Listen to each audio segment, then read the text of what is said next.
Hello everyone, in this video we're going to talk about how to resize videos on Canva.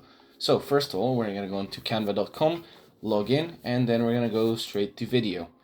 And we're just going to choose whatever format we like, or we can change that later, or we can even choose a custom size already.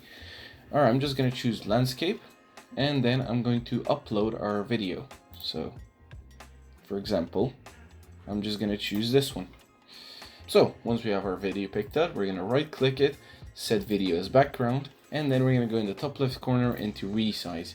Press resize again, and we can choose the format. So we can choose Instagram post, Facebook post, yada yada yada, and then we can choose, we can browse by categories, so social media, print, products, presentation, and all of that. And we can even do custom size.